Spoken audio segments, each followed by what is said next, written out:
Não, vem da frente. Ele mandou dizer a você que se tivesse sucesso na sua apresentação, que eu representasse. Vou fazer as perguntas para ele. Não, não. Não tá gravando, tá? Não. Esse cara é ruim. Tá gravando?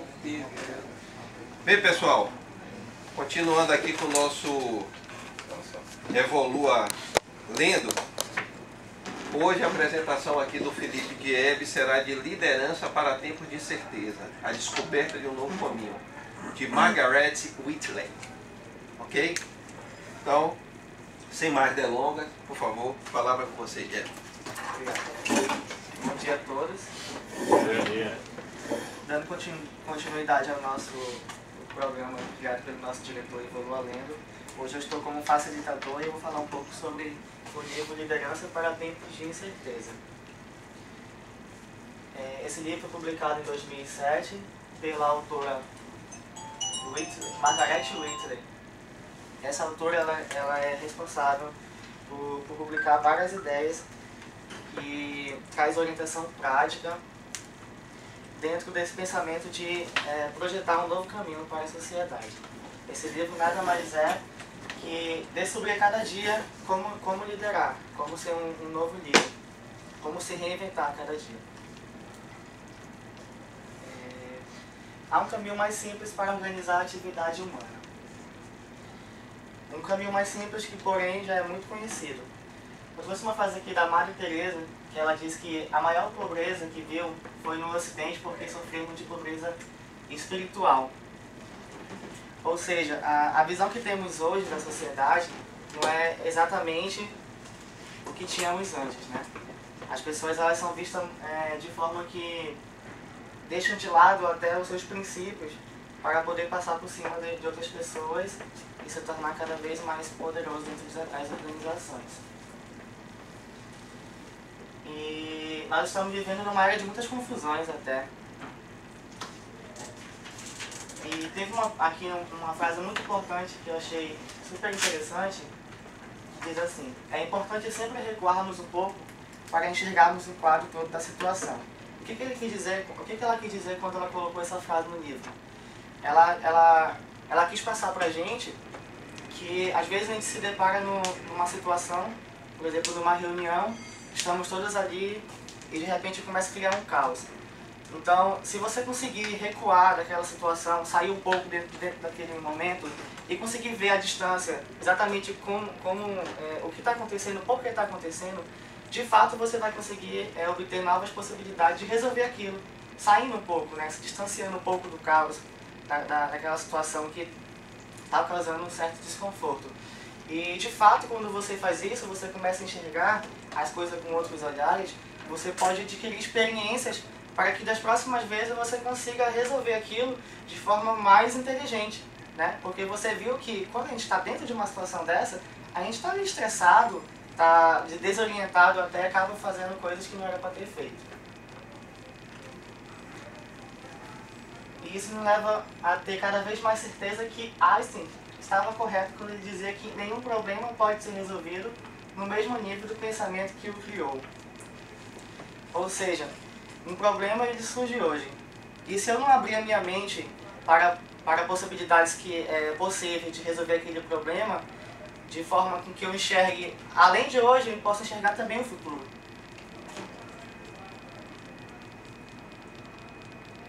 Esse livro está dividido em 5 capítulos: organização, liderança, obstáculos, pessoal e meus próprios passos. Esse livro ele é praticamente o resumo do pensamento da autora, onde ela conta os seus conhecimentos que ela adquiriu no decorrer de sua carreira, né? Como profissional e como pessoa também. O primeiro capítulo ele fala de organização. Há um caminho mais simples. O futuro irresistível da organização. Por que dentro das organizações tantas pessoas se sentem desanimadas e temerosas quanto ao futuro? Aqui vocês percebem que as pessoas elas se sentem cada vez mais desanimadas e temerosas quanto ao futuro, né? Há um futuro incerto que o livro mesmo fala que são lideranças para tempos de incerteza, que a gente está vivendo aqui, mas na incerteza de que algo possa melhorar no futuro, no nosso país, ou no mundo todo. Porque simplesmente as pessoas elas são tratadas como máquinas, e não como pessoas. Às vezes a gente trata as pessoas como máquinas, né? Não ligamos para os sentimentos que elas possuem, não tratamos como deveríamos tratar. Por que queremos que as organizações funcionem como máquinas? Por que queremos que as organizações funcionem como máquinas? Porque máquinas não têm sentimentos, máquinas não podem obter, influenciar em certo ambiente, não podem optar. As máquinas estão ali simplesmente para funcionar, elas são programadas para fazer aquela atividade e pronto. De certa forma, ela não vai influenciar em nada naquela organização. O que é feito são as manutenções periodicamente para que elas funcionem. Elas são, ou seja, as organizações, algumas organizações, elas estão moldando as pessoas para que elas funcionem como máquinas, né? Sem expressão, sem liberdade de expressão. Confiança na bondade humana. Temos uma grande necessidade de recordar o fato da bondade humana. Hoje, a bondade humana parece ser um fato ultrajante. Bondade humana, ela fala de bondade humana porque é difícil hoje, nós temos do nosso próximo essa afinidade como ser humano mesmo, né? Nós temos essa bondade como pessoa. E para que nós possamos conquistar, liderar ou alcançar metas, a gente tem que se ajudar, se voltar um para os outros, né? Sempre estar, eu preciso de vocês precisam de mim, e assim nós podemos conquistar, porque o ser humano sozinho, ele não consegue nada. Ele não vai chegar a lugar nenhum, a não ser que ele tenha uma equipe formada, ali estabilizada, dentro das organizações dos sistemas vivos, né? Felipe, é mais confortável para você a gente fazer os comentários ao longo da apresentação ou você prefere apresentar para fazer depois? Eu prefiro depois. Você pode ir anotando aí que depois você faz as considerações. E para que essa vontade humana seja concretizada no dia a dia, a gente não precisa se fechar, a gente tem que trocar ideias, né? Porque se eu possuo um certo cargo ou liderança dentro de uma organização, não significa que todo conhecimento que eu tenho eu posso guardar para mim, que eu não posso desenvolver com outras pessoas, com a minha equipe, com meus colegas de trabalho. Então é preciso você trocar ideias, compartilhar sentimentos, não só organizacionais, como também pessoais, porque isso tudo move uma nação, isso tudo move uma empresa. Sabemos que temos que trabalhar juntos porque todos os dias somos soterrados por problemas que não conseguimos desenvolver sozinhos. É aquela questão. Hoje os problemas eles vão surgir periodicamente. Ocasionalmente nós vamos ter problemas todos os dias, sim. E se nós não soubermos trabalhar juntos, nós não vamos conseguir desenvolver e chegar a lugar algum. Desenvolver sozinho é impossível. Nós temos que ter o apoio do próximo sempre.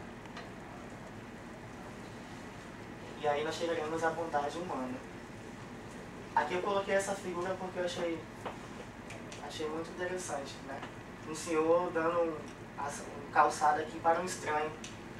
Às vezes a gente não precisa ajudar só as pessoas que nós conhecemos. A gente também pode dar uma mão amiga para quem também nós não conhecemos. Porque assim como nós ajudamos hoje, amanhã nós também poderemos precisar de uma ajuda. Você volta um slide para trás aí, antes desse aí, para ver o negócio aí. Volta outro. Pô, tem 2 páginas 7. Não são 2 páginas 7. Hã? Desculpa. Não são 2 páginas 7, são uma apresentação dentro da mesma página. É o mesmo título. É a continuação, né? Ah, porque apaga o anterior. Vamos lá. Nas organizações hoje em dia, esse livro ele fala de uma coisa muito interessante e que foi uma das partes principais que me chamou mais atenção.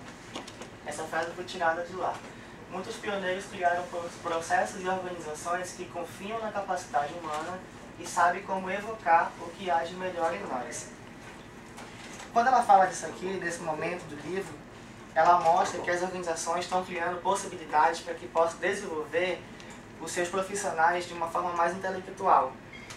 E quando eu li essa parte aqui, exatamente, eu lembrei do que nós estamos passando aqui agora, né?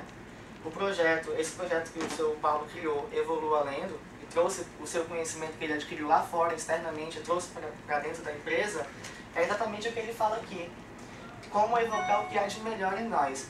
Às vezes as pessoas elas não sabem o seu potencial, a sua capacidade de desenvolver alguma coisa.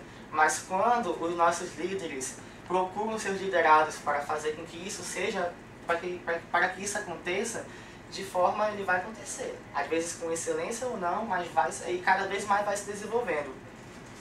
A intuição desse livro é mostrar o caminho para a liderança, o caminho para chegar em algum lugar com excelência.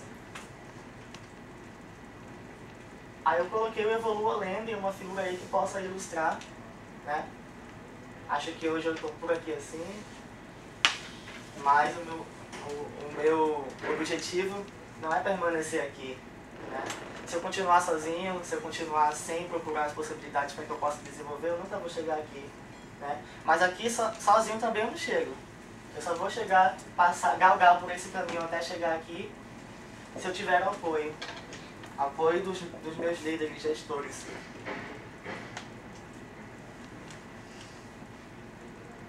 O segundo capítulo fala de liderança. É andando que fazemos o caminho. Felipe, Paulo e o pessoal aqui, eu acho o seguinte. Na primeira apresentação, que foi a minha, a gente debateu por capítulo. No andamento. Eu acho interessante a gente fazer isso, sabe por quê? Muitas das vezes a gente passa de um capítulo para o outro, mesmo que a gente anote, vai a goela abaixo o que o palestrante fala, e a gente tem que ouvir. Pelo menos para mim, mas aquilo fica, ele falou uma coisa que não é coerente, entendeu? A gente pode debater. Porque se a gente for debater, por último, tudo que tu anotou aí, ou tudo que o Fernando ou qualquer um anotou aqui, pode pegar o tempo de outro que já deixou passar. E aí é 1 hora de um, 1 hora de outro, 20 minutos de outro, entendeu? Então a gente debate capítulo por capítulo, depois passa para outro capítulo. Se alguém tiver, se ninguém tiver, passa para outro capítulo direto. Eu não sei, o Felipe vai ter que concordar, mas eu só falei o seguinte. A gente começou uma apresentação às 10, né? Temos, não sei qual é a hora que foi delimitada, mas a gente tem um almoço no máximo às 12. E aí como é que vai ficar essa questão de tempo? Vai chegar uma hora que vai chegar um momento e vai extinguir, porque não apresentou o livro todo, entendeu? Pelo menos nesse momento, eu acho complicado essa Então vamos situação. fazer assim. Nessa apresentação. Peraí. Nós nessa temos 23 minutos de apresentação, ele está na página 10. Significa que ele vai terminar com 1 hora e 45, aqui não vai ter mais que 45 de debate. Quando eu perguntei a ele, Oyama, aí é o conforto do apresentador. Às vezes, essa interrupção, que também na minha cabeça é mais fácil, eu não ia nem para o capítulo, eu ia mesmo pela página, se alguém tivesse alguma coisa para falar. Para a gente que ele está falando, a gente está ouvindo, é melhor que a interação fosse feita ali. Mas se isso cria desconforto para ele, aí cabe a ele. Se ele acha melhor que seja feito no fim, aí vai de apresentador. Para você, na sua apresentação, que foi a única até que a gente fez assim, né? As outras foi no final. Que eu também acho até mais produtiva. Mas isso pode causar um desconforto para ele, desconforto leia-se nervoso. É melhor, essa que é a primeira experiência dele, ele ficar tranquilão. Então se é tranquilo no final, faz no final. Então dá para fazer. Tá bom? Tá não, mas continua. Tá bom. Sim, tá bom, vai ser. Não, essa é a minha opinião, tá? Depois edita lá, não sei se é uma Vai ter que ser apresentação, editado entendeu? para tirar esses Mas é a minha comentários opinião aí. porque a gente tá aqui para aprender, Isso cara. faz parte do processo. Com certeza. A gente tá aqui pra aprender Mas é qualquer aquela coisa. coisa que o seu Paulo falou, né? Eu acho que o apresentador tá aqui na frente, então ele tá de certa forma liderando, né? Então, Você é o maestro. acho que pra mim, que ele falou, o conforto pra mim é no final, entendeu? Porque se ficar sem interrupção, pode gerar algum debate, eu posso ficar me sentindo Ele já tem uma cadeia de pensamento formada assim direitinho. Você Exatamente, interrompe, pode até acaba com Eu tô ele. pode respeitando isso, quebrar o Paulo. raciocínio, até que nem seu Mas o Paulo intuito falou. era aprender e fomentar conhecimento entre a equipe. Esse é o intuito. Eu tô respeitando isso. Eu não sei se a minha opinião é igual a outros colegas. Não, mas nós vamos fazer Mas nós vamos exatamente fazer isso, isso no Oyama. final, Só que né? voltando depois, entendeu? A gente vai dar uma voltada e vai, por isso que eu estou anotando qual é os slides, que para mim eu quero fazer os comentários, porque eu também tem coisas ali que está sendo colocada que eu tenho minhas colocações. Então nesses slides eu vou voltar. Então acho que a gente tem que anotar os slides e volta pontualmente. É isso que você está fazendo também, né, Vou fazer uma anotação mais genérica, né? Do slide, mas vamos lá. o tema como um todo. Temos o segundo capítulo, ele fala de liderança. É andando que fazemos o caminho. Confiança na criatividade de todos. A autora ela fala o seguinte: fico sempre surpresa e feliz ao ver que é impossível extinguir o espírito humano. Quando ela fala isso, espírito humano, ela tenta passar pra gente que quando a gente está dentro de uma organização, de um sistema vivo empresarial, às vezes a gente está ali de corpo, mas não está de mente e espírito. A gente chega naquela organização para fazer o nosso papel e contando que as horas passem e acabem para que a gente volte para casa, sem o intuito de poder produzir ou fazer algo melhor. E por que acontecem essas coisas com as pessoas? Porque às vezes nós temos gestores, lideranças que não nos satisfazem, né? Isso desmotiva qualquer colaborador, dentro de qualquer organização. Só que quando essa situação, esse quadro muda, que os gestores começam a mudar, começam a tratar você como pessoa e como profissional ao mesmo tempo, as pessoas se sentem mais enquadradas dentro da organização e passam a se motivar novamente. Porque o que as organizações querem de nós não são somente os corpos. Porque se a gente estiver ali de corpo e não tiver de mente e espírito, a gente não vai produzir, não vai obter um resultado eficiente. Então, para que a gente esteja ali, como diz, está dando o sangue para aquela empresa, a gente precisa também receber da empresa recursos e também comportamentos de gestores para liderados de uma forma mais humana, né? O verdadeiro profissional é uma pessoa cujas ações apontam além dele mesmo para aquela realidade fundamental, aquela totalidade oculta com que todos nós podemos contar. Eu trouxe aí um exemplo de tênis e do frescobol. Por que eu coloquei esses dois exemplos? Porque ele fala do verdadeiro profissional. Aqui nós podemos observar que qual é o intuito de jogar tênis? É fazer com que quando eu rebato daqui, caia de lá, né? E o de lá caia para cá. Então é essa a intuição do tênis, né? O que acontece quando nós trazemos aqui para o nosso corporativo empresarial. As pessoas às vezes, isso não é um papel de profissional adequado, fazer com que eu me interesse pelos meus próprios objetivos e esqueça do meu companheiro que está ali do lado, né? Ou seja, você que está rebatendo pro meu lado ficar em cima e o do meu companheiro cair, entendeu? Isso não é um papel de verdadeiro profissional. Já o frescobol, ele traz uma ideia muito bacana, muito interessante, que é os dois, ambos estão ali praticando a mesma atividade com o mesmo intuito, de deixar a bola sempre em cima, né? Eu te ajudo que a tua bola não caia e você também me ajuda que a sua bola não caia. E aí nós vamos chegar a um só resultado. Ninguém perde, todos ganham. Quando a mudança foge ao nosso controle. Nenhuma companhia, atividade ou nação é imune a efeitos potencialmente devastadores. É possível se preparar para o futuro sem saber como ele vai ser? Como é que eu posso me preparar hoje para um futuro incerto se eu não sei como vai ser? Como é que eu posso pensar num futuro mais adiante se eu não sei se eu vou ter recurso suficiente para chegar a esse futuro de forma em que eu esteja ali estabilizado?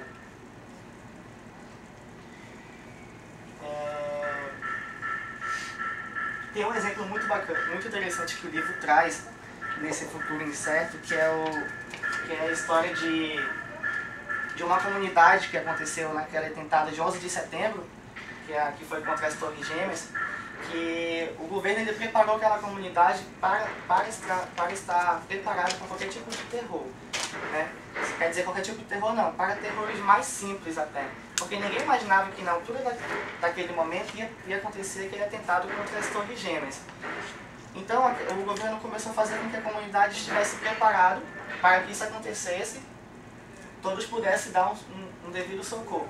Só que quando aconteceu isso, né, atentado de 11 de setembro, aquele terror que todos puderam presenciar, aconteceu que essa comunidade que ficava próximo daquela cidade, onde aconteceu o atentado, começou a receber no seu pequeno aeroporto 42 aviões com pessoas que não tinham para onde ir, estavam totalmente desabrigadas. E quando as pessoas daquela comunidade que estavam preparadas para isso, viram que era muito mais do que eles imaginavam. Só que quando eles foram preparados, aconteceu uma coisa muito interessante, que foi que cada um criou uma afeição com o outro, criou uma confiança com o seu próximo dentro desse treinamento.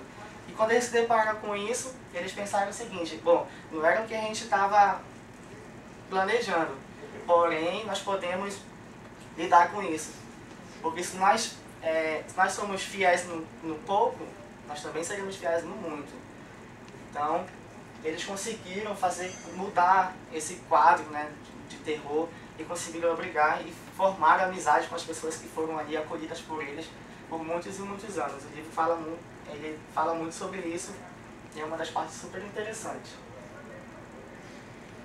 Em tempos turbulentos, a liderança é espiritual. À medida que o mundo vai ficando mais caótico e imprevisível, os líderes se veem diante de perguntas para as quais seu treinamento profissional não os preparou. Eles começam a se perguntar como planejar se não sei o que vai acontecer, como manter meus valores quando são tantas as tentações mundanas, tenho um propósito na vida, onde encontrar sentido para a vida, onde encontrar coragem e fé para manter o rumo.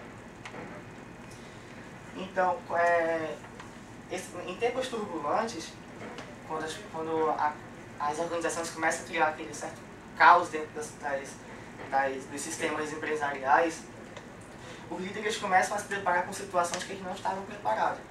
Foi o que eu citei no slide anterior. Então, para que eles possam passar por isso, eles precisam também se adequar à situação. Eles precisam criar valores e princípios a qual eles não estavam preparados. E muitas das vezes eles estão ali tão ligados na atividade que eles estão fazendo, desenvolvendo, que eles esquecem o seu lado espiritual. Eles esquecem que eles também são humanos, né? Estão ali naquela coisa, fazer, desenvolver e dar resultado, e acabam esquecendo o seu lado humano.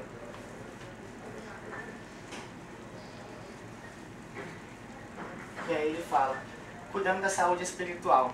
Como é você cuidar da saúde espiritual?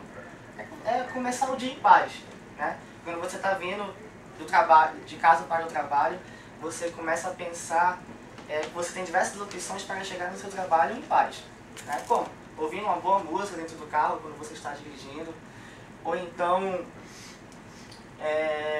quando você está ali dentro...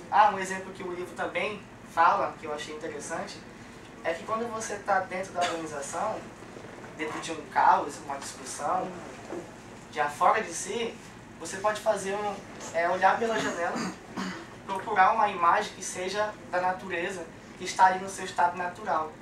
Porque aí você consegue distinguir que tudo ao seu redor, às vezes ele permanece. Você cria coisas para que você saia daquela natureza. Então quando você vê que as coisas continuam sendo o que realmente são, você consegue pensar da seguinte forma: eu estou assim, desorientado, mas eu posso voltar ao meu estado anterior, que eu estava. Basta eu querer, basta eu sair dessa situação e fazer com que eu me situe novamente. Aprenda a ser atento. Desacelere. O que é desacelerar quando o livro fala? Qual é a mensagem que ele tenta trazer para a gente? Vamos supor que nós estamos numa reunião, um grupo, no qual são vários departamentos e cada um tem suas opiniões próprias e cada um quer colocar suas opiniões para desenvolver. Só que nesse decorrer da conversa, as coisas partem para o outro lado, para a agressividade, para a discussão. E às vezes o seu corpo, ele fala com você, né? Às vezes o modo como você está sentado, como você está posicionado numa mesa de reunião, fala da forma com que você está sendo agressivo ou não. E quando ele fala em desacelerar, ele fala você voltar daquela situação que você está tá aqui discutindo, você está se inclinando para cima da pessoa, então pensa, para um pouco, pensa, volta para o que você realmente é e desacelera um pouco essa situação, evita situações. Espere se surpreender, pratique a gratidão. São atos humanos, todos os dias nós podemos fazer, praticar a gratidão nunca é demais, a gente sempre pode estar agregando isso aí nas nossas vidas e com certeza traz bons resultados. O terceiro capítulo fala de obstáculos, onde a estrada fica difícil. A estrada ela sempre vai ficar difícil, mas sempre vai haver possibilidades de você, São Paulo que eu digo, né? Não, aí é 319. 319. Então, a estrada ela sempre fica difícil, né? Só que para toda estrada difícil, há possibilidades a meio de que você possa sair daquela situação. Os usos e abusos da medição. A busca de medidas dominou o mundo como o principal meio de controlar sistemas e pessoas. Hoje em dia, essas organizações elas têm medições para tudo, né? Ela mede a capacidade intelectual da pessoa, ela mede a capacidade emocional da pessoa, ela mede até a saúde da pessoa, né? Porque precisa saber o nível, quem trabalha com medicina, saber o nível de calorias que você tem e etc. Só que o que as organizações incertas, né? Para chegar a essa descoberta, nós não precisamos medir essas coisas. O que a gente precisa não é medir a quantidade, a gente precisa medir a qualidade. É quando fala também do feedback, né? A vida floresce com o feedback e morre sem ele. Se você possui gestores que dentro das organizações estão preocupados apenas em medir a quantidade das coisas, medir a capacidade intelectual e os outros que eu citei anteriormente, com certeza essa organização ela vai estar fadada ao fracasso, porque se eu não sei aonde eu quero chegar, se as pessoas não falam para mim, não me dão um feedback, não diz como eu estou desenvolvendo, o que eu preciso desenvolver, eu não vou chegar a lugar algum, porque eu vou estagnar. Simplesmente eu vou ficar onde eu estou e parar no tempo. Por isso que diz que a vida floresce com o feedback e morre sem ele. Se nós temos o feedback, tudo vai desenvolver. Se nós não temos, a gente vai continuar naquela mesma situação. Transformar a agressividade em criatividade. As relações entre as pessoas pioram à medida que elas se agarram a posições contrárias, formando lados que insistem na própria solução, sem vontade de considerar alternativas. A agressividade ela é um ato muito forte em todas as organizações empresariais, né? Onde as pessoas não controlam os seus emocionais e acabam partindo para a agressividade, às vezes física e verbais, porque não tem opções alternativas para lidar com situações. Só que às vezes também as pessoas tentam fugir disso de maneira forçada, né? Finge ser o que não é. Por exemplo, aqui eu estou falando com você de trás das mãos, mas ao mesmo tempo eu estou com um porrete aqui atrás das costas, para quando eu tiver a oportunidade, atacar na sua cabeça, né? Então não é isso que liderança para tempo de incerteza tenta nos mostrar. Ela tenta nos mostrar o caminho para liderar de forma excelente. Evitar a agressividade na solução de problemas exige uma qualidade pouco usada, a humildade.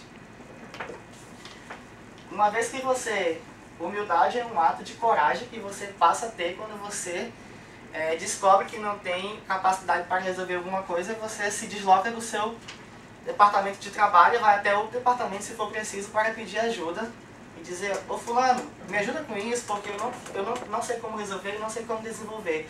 E às vezes nós não temos essa capacidade de sair, né, das nossas trincheiras ali, sair e poder pedir ajuda para o vizinho, para o colega, qualquer pessoa que seja. E humildade é isso, é você sair das suas trincheiras, procurar ajuda sim quando você precisar, porque se você não for humilde, tiver um senso de humildade, você com certeza não vai progredir, não vai desenvolver, não vai muito para frente. O quarto capítulo fala de pessoal. Atenção aos nossos passos. Viver nossa interdependência. Aprendemos que uma vida do que estão muito distante de nós afeta a nossa vida e como a nossa vida afeta a deles. Eu procurei uma maneira melhor de especificar isso aí e eu procurei um exemplo muito interessante que é, às vezes a gente pensa que nós não estamos interligados a um total, a um quadro geral. Só que assim, se eu chegar a me ausentar da empresa e eu não comunicar, nós temos aqui, por exemplo, 2 departamentos, técnico e administrativo. Só que eu não sou apenas para o administrativo, né? Nós estamos interligados, nós somos uma empresa, a diretoria precisa de nós, o técnico precisa de nós e o administrativo precisa de nós.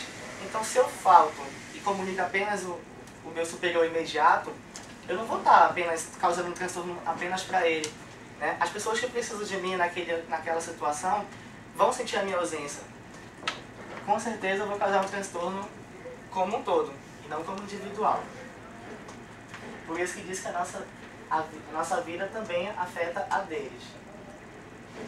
Isso aí é um efeito dominó, né? O que eu faço aqui vai voltar para mim da mesma forma. Então, se eu praticar um ato de humildade aqui, ela vai rodar por todo o território e ele vai voltar da mesma forma para mim. E isso aí é fato. O que você faz, com certeza você vai receber. Reivindicar tempo para pensar. Os seres humanos temos algumas capacidades singulares. Podemos nos distanciar do que está acontecendo, pensar no assunto, questionar e imaginar como seria se fosse diferente. Tempo para pensar. Nós não temos tempos para pensar, às vezes, né? O que acontece dentro das organizações, quando as atividades são distribuídas, mal distribuídas, na verdade, eles sufocam os colaboradores, sufocam os seus profissionais, e a pessoa às vezes não tem tempo para pensar, né? Uma coisa é você passar atividades ao colaborador, a uma empresa, né? Delegar mesmo ali aquela situação e querer receber algo que a capacidade do ser humano não está preparado para receber. Às vezes você recebe aquilo e tenta resolver, tenta fazer com que aconteça de forma sem qualidade. Eu tenho uma lista de coisas para fazer e no final do dia eu vou fazer, vou ter que empurrar de qualquer forma para fazer porque eu não tenho tempo para pensar. Então eu vou passar adiante. E às vezes o ser humano ele pensa que passar adiante de uma situação é resolver. Não é resolver. Você pensa que resolve, você apenas passa pelaquela fase, mas você não resolve aquela situação. Ninguém vai dar tempo para pensar, porque pensar é perigoso para o Estado, né? Uma situação muito bacana, muito interessante, que é um exemplo para a gente aqui, eu vou tomar a liberdade de comentar, não sei se vai ser viável ou não, mas reivindicar tempo para pensar é uma coisa que nós precisamos aqui na Manauara, né? Vamos dar um exemplo aqui do nosso orçamento. Ele chega num dia de manhã e de tarde a gente já tem que estar mandando de volta. E aí a gente pega o orçamento, não tem tempo para pensar, não tem tempo para fazer, de certa forma, com qualidade. Aí o que acontece? A gente manda e volta retrabalho, manda e volta retrabalho, né? Se nós tivéssemos um tempo que seja mínimo hábil de 24 horas para fazer isso, desenvolver, com certeza o resultado seria muito melhor para a gente.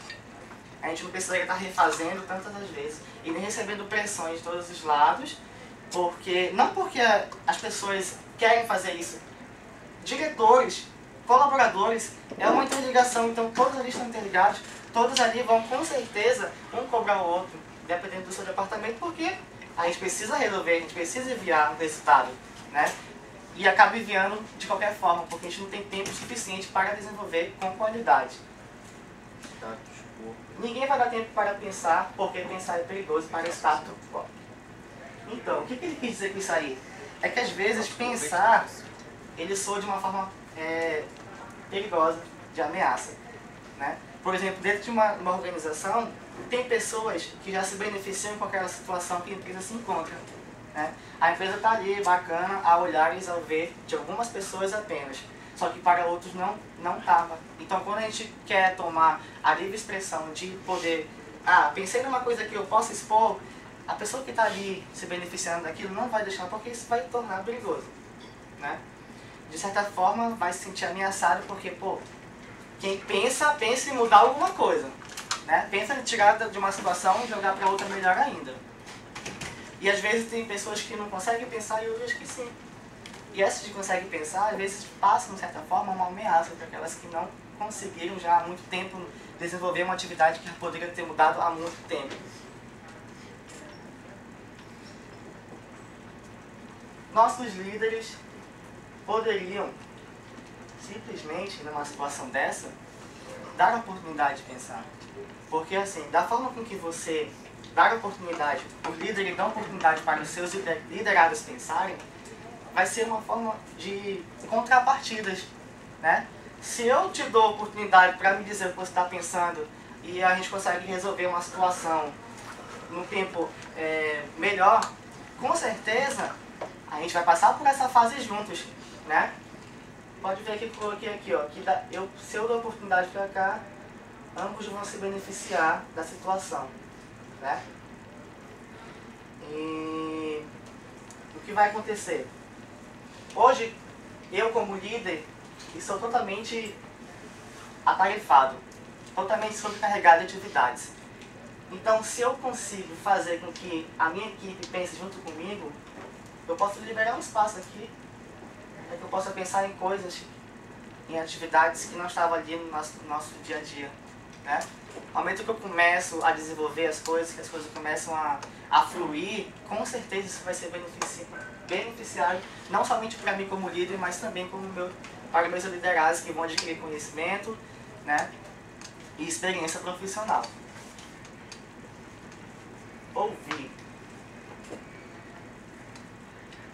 Ouvir é um capítulo também muito interessante desse livro, que eu achei que com certeza seria de alto significado trazer para essa apresentação. Ouvir às vezes é muito difícil, né? Mas quando Deus nos deu 2 ouvidos e uma boca, porque a gente precisa ouvir mais do que falar, né? Às vezes a gente precisa ouvir o nosso próximo, as opiniões, o que eles pensam da gente, porque isso também nos ajuda a desenvolver, porque às vezes a gente não consegue ouvir o que as pessoas querem realmente nos falar. O livro ele traz um exemplo muito bacana, muito interessante até, que ele dá um exemplo de um ciclo de mulheres, né, ocidentais, aí, diversos países se juntando para discutir, para cada uma falar a sua experiência de vida, né? Poder ter a oportunidade de cada um ouvir a história de vida da outra. Uma coisa que marcou realmente a vida delas. Nesse ciclo que elas estavam reunidas, uma delas começou a contar a história. E uma das coisas que marcou na vida dessa moça africana foi que, um certo dia, ela chegou no vilarejo onde seus avós moravam e ela os encontrou mortos no chão. Então isso foi muito comovente para ela e uma coisa que marcou. E ela cresceu aí com essa coisa na cabeça. E no momento que ela estava contando essa história para aquelas outras mulheres, ela se comoveu com a situação e começou a chorar. E as pessoas que estavam, aquelas mulheres que estavam ali ao redor delas, que nem a conheciam, porque cada um ali vinha de um país diferente, se comoveram com a situação e tentaram de alguma forma amenizar a dor que ela estava sentindo. Elas tentaram se aproximar daquela moça. Quando elas iam se aproximar daquela moça, a que estava chorando lá, que estava falando que estava contando a sua história, ergueu as mãos e disse: não se aproximem. Eu não quero que vocês toquem em mim, eu não quero que vocês me ajudem fisicamente, eu quero que vocês me ouçam. Porque no momento que eu posso compartilhar isso com vocês, de certa forma, vai amenizando para mim também. Dentro de mim, descarrega. Então é isso, quando você, às vezes, está numa situação, você não quer que as pessoas nem lhe ajudem, você quer apenas que elas lhe ouçam. Ouvir é fundamental, dentro de uma empresa principalmente. Porque às vezes você chega num local, tenta falar com uma pessoa, com um superior, algo do tipo, às vezes nem olha pra você, entendeu? Fulano, assim, pô, você não vai se sentir realizado com aquela situação que você tentou resolver. Você cheguei ali, a pessoa nem olhou nos meus olhos pra falar. E poucas pessoas conseguem olhar nos seus olhos e falar, ouvir, às vezes nem fala, mas ouvir. Tem uma passagem da Bíblia que fala aonde tem um ou dois, eu estaria ali, né? Jesus disse. Então, Jesus não precisa estar presente fisicamente para que as pessoas possam acreditar, né? As pessoas passam a ideia, a confiança, até mesmo distante. Você passa a acreditar naquela pessoa quando você percebe que você está sendo olhado olho a olho, quando você percebe que realmente você está sendo valorizado como pessoa e você começa a ser ouvido. O quinto capítulo, ele foi voltado mais para dedicatórias, né? Ela faz dedicatórias para o filho dela, para amigos, e um dos únicos capítulos que ela fala, mesmo que ela desenvolve, é além da esperança ou do medo. Como é possível esperar o futuro, que o futuro seja mais positivo? O salmista bíblico escreveu que sem visão perecemos. Será que estou perecendo? Como é possível esperar o futuro com que ele seja mais positivo, com que ele seja mais... que eu possa confiar mais que eu vou chegar no futuro ideal?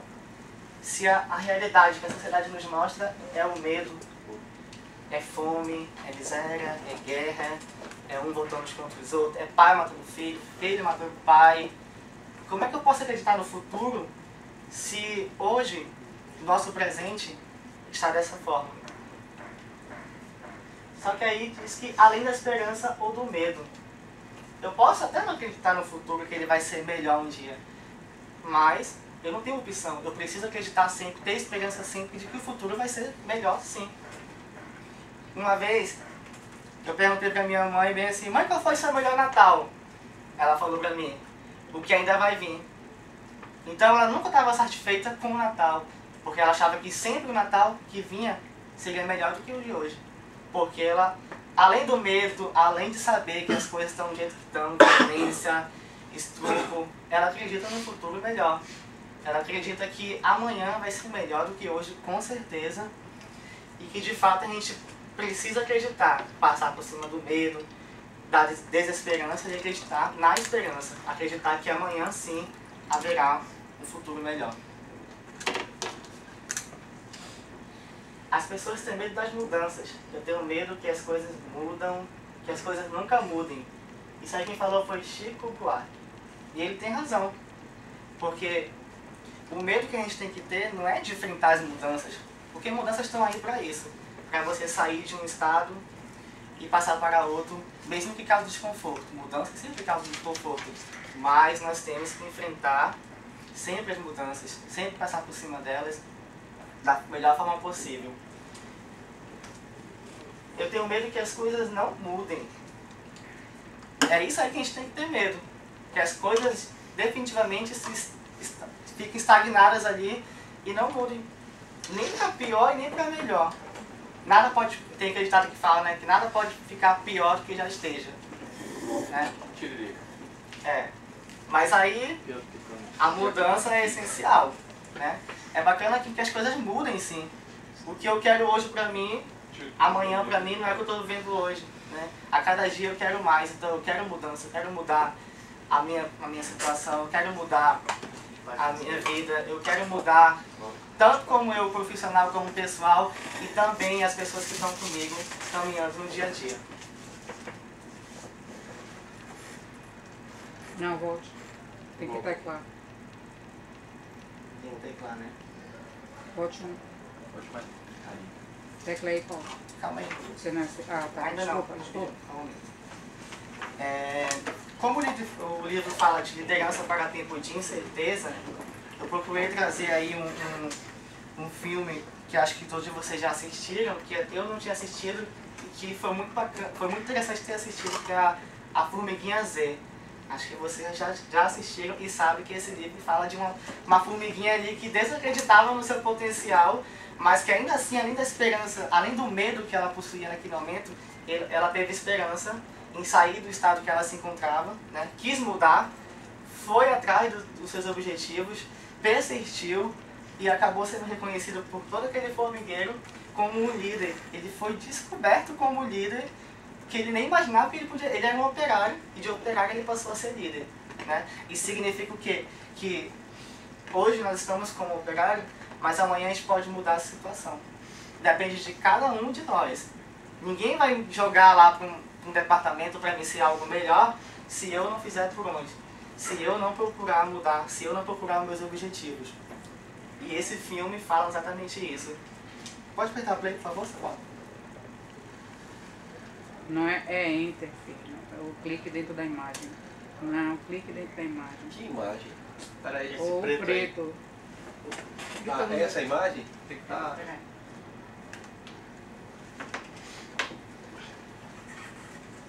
O o som sai aqui? Testou o som? A minha vida inteira eu morei e trabalhei em uma cidade grande. E pensando bem, isso não é problema, porque eu nunca me sentia confortável no meio de multidões. É sério, eu fico angustiado em lugares fechados. Eu me sinto asfixiado. Posso dar um pau aqui? Eu sempre fico dizendo que deve haver alguma coisa melhor lá fora, mas talvez eu Não tem pense como dar pau aí agora, não. Eu acho que tudo se deve ao fato de eu ter sido uma criança Só muito pra pegar pessoal. minha caixa. Sabe, minha mãe nunca tinha tempo pra mim. Sabe, quando você é um filho do meio, numa família de 5 milhões, não se recebe muita atenção, é impossível, não é? E eu sempre tive complexo de abandono. O meu pai era basicamente um zangão, como eu já disse, e ele saiu voando, ele era só uma larva. Olha aí minha sala, minha E caixa. o meu trabalho, Uma caixinha de som. eu não quero aberto, começar a tá falar aberto. muito, só de pensar, eu não fui feito para ser um operário, isso eu tenho absoluta certeza.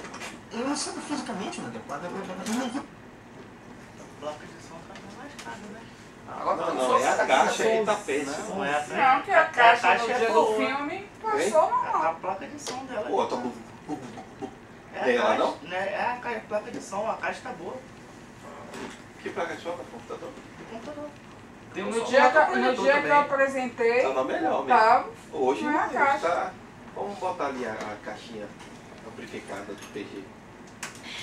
Recurso, né? Sendo aí... Caixinha Recurso, né? Se exibir, exibição, exibido. Esse menino é exibido. Dubai. Melhorar a qualidade da apresentação. Esse menino não é exibido. Tecnologia em Taiwan. Comprei. A gente trouxe. Já. Ai não, filho, eu só tô botando. Opa. Quebrou. Ih, quebrou. Ih, quebrou. 1.000 euros Foi minha caixa? Não. 1.000 euros. 100 mil, ficou 1.000. Na 7 Avenue, Salvador, vulga Avenida 7. Vai não. Ih, essa caixa 100%. Essa caixa de Dubai. Essa caixa, 25 Avenue, a caixa do Paraguai. 25 de Mais fácil. 25 de março. Comprei uma feira de tecnologia em Tóquio. Isa. Rapaz, se o pessoal não começa. Ah, peguei com a levou. Alguém mordeu e deixou Na situação que eu tava, não dava pra te entregar. Agora eu vou lhe entregar. Pô, Marcelo, esse Marcelo, Marcelo pegaram tua baba, pô, vacilação. Agora já é bota o filme. O vacilão morre cedo, hein? Marcelão, Marcelão. Bote a exibição. Tu tem que acabar com esse pensamento aí de candeeiro. Ele chegou todo arrumadinho, todo arrumadinho, parecia um coroinha, ó. É, todo bonitinho aí. Pô, pensamento de candeeiro, cara. e a base, o pensamento aqui é Malauara e Barrecia, família aqui, como é que se... Aumenta o volume lá, ou então um dispositivo de reprodução.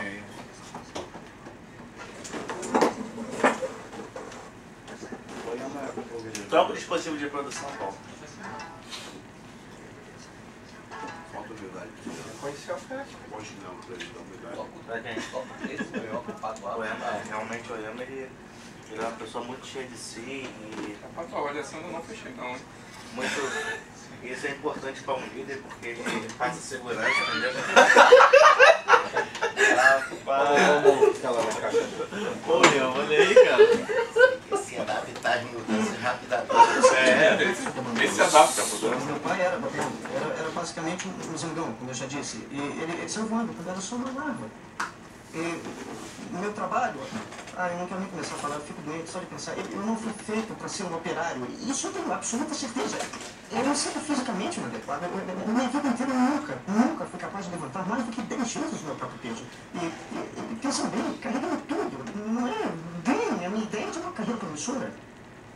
E esse negócio de super-organismo eficiente que eu não consigo engolir, eu tentei mas eu não consigo. Quer dizer, sabe o que é? Será que eu tenho que fazer tudo pela colônia? E os meus desejos? E eu? Quer dizer, eu tenho que acreditar que existe um lugar melhor fora daqui. Senão é melhor eu me encolher em posição naval e chorar. Todo esse sistema me faz sentir insignificante.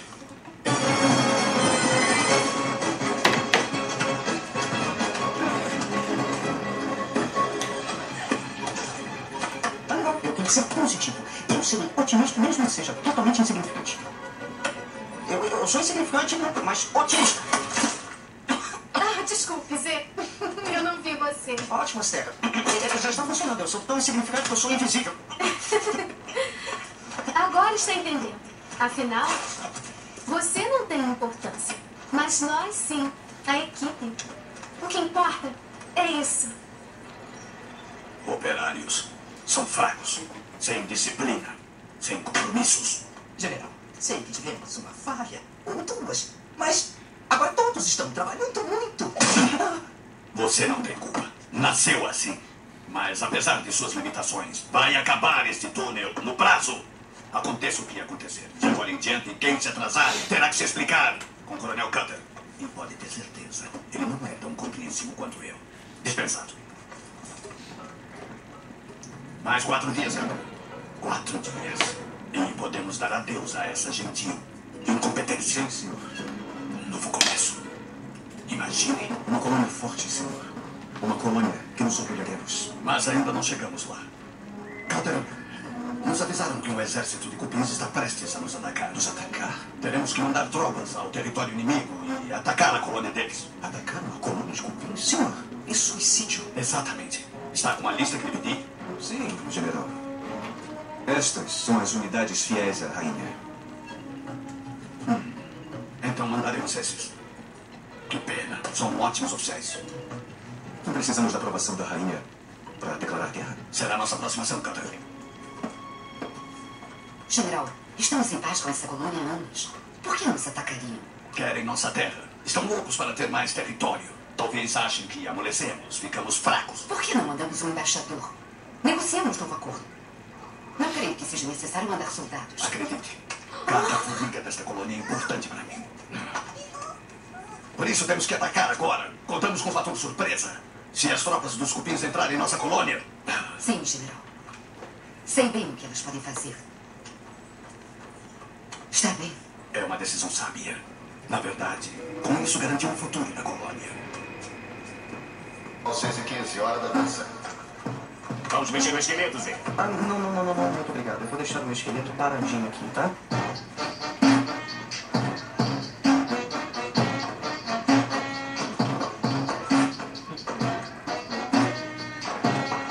Esperem aqui.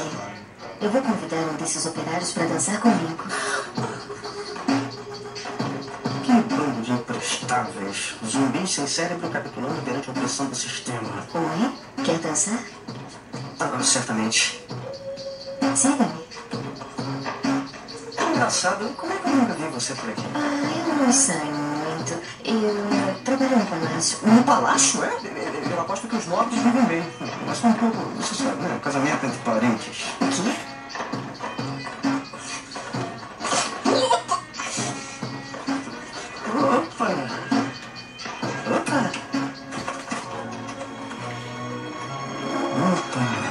O que você está fazendo? Bom, na verdade, para ser sincero, eu estou improvisando. Mesmo? Olha, por que todo mundo tem que dançar igual? Isso é uma tremenda chatice, é uma monotonia. Sem graça.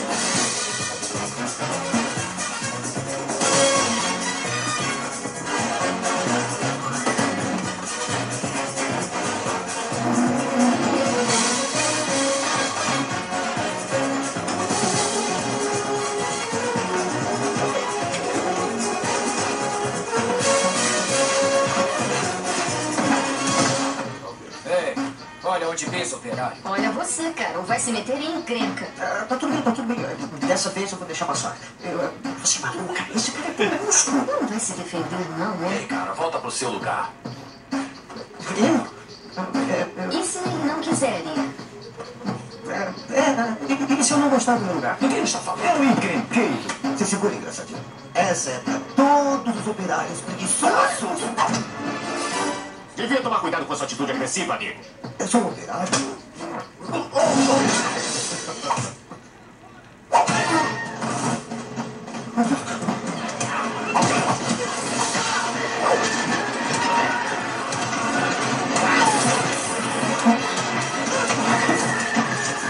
Princesa Bala! Princesa Bala, os guardas estão vindo! Vamos já fora! Espera aí! Princesa? Você é uma princesa? Preciso ir. Quando nós jogamos? Deixa eu ver. Nunca. Tchau. Quero outra bebida, amigo? Não, obrigado. Eu acho que eu já vou indo. É, tem razão. É sempre assim devagar por aqui, antes de uma inspeção real. Os soldados precisam descansar antes de se apresentarem à rainha. Você tem razão. É isso? Sabe, uma vez eu... Até mais.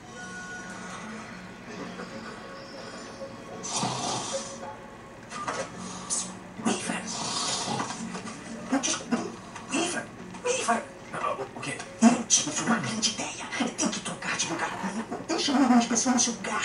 Que horas são? Weaver, a família real vai estar lá. É o único jeito de me vê-la. Ver quem? A princesa Bala. Tá maluco? Quer que eu troque de lugar com você? Não sabe a encrenca em que vai se meter só de falar e se fazer passar por um soldado. Você pode ter problemas até de ouvir alguém falar que vai se passar por um soldado. Você tem que me ajudar. Se eu não puder vê-la de novo, não me interessa mais viver. Por favor, Weaver, por favor. Troca comigo, vai. É só por um dia. Pense em tudo que eu já fiz por você. Não consigo pensar em nada. Tá bom. Então pense no que eu ainda vou fazer por você. Vou conhecer mais operários. Tá brincando. Elas ficam malucas com um cara novo. É como um esporte pra elas. Acredite, elas iam ficar malucas com um inseto tão adorável quanto você. Weaver, eu preciso vê-la de novo. Zé, que chances você tem com uma princesa? Quer dizer, ela nem deve se lembrar de você. Eu sei que parece loucura, mas eu preciso tentar. Ai, poxa.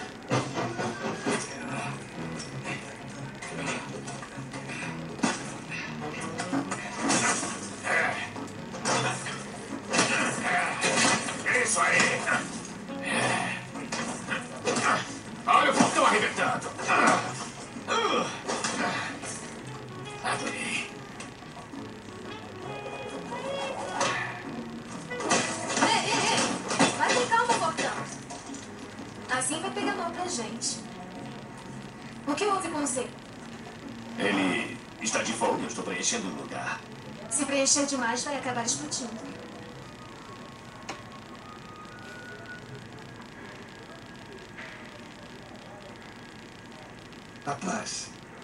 Rapaz, aqui. Barbentos? Fala a verdade. Estou muito machucado. Não, de forma alguma. Você está muito bem. Na verdade, você está ótimo. Está até com o rosto coradinho, sabia? Não. Posso ver nos seus olhos. Eu já era. Me ajuda a levantar-se. Eu não sinto as pernas. Você tem que aguentar, meu amigo. Olha, eu sei que você vai conseguir. É só respirar fundo. Respira fundo, porque eu vou tentar procurar o seu corpo. Deve estar por aqui. Em algum lugar.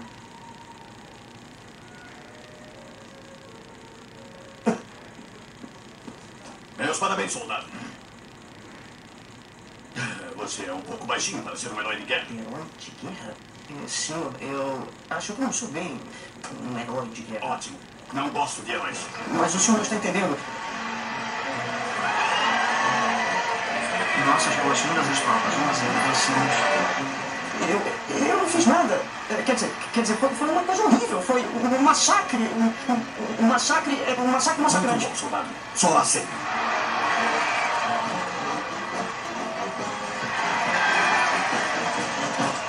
Não podia fazer nada, Weaver.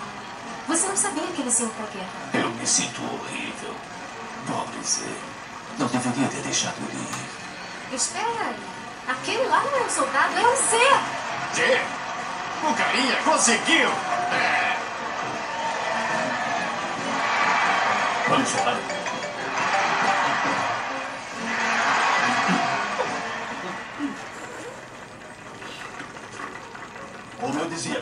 Você é uma formiga das minhas. Uma formiga que olha de frente o rosto da morte e sorri. Bom, sinceramente, a verdade é que eu faço troça e rio dela pelas costas. General Mandible. Guarde os comentários para você. Deixe que eu fale.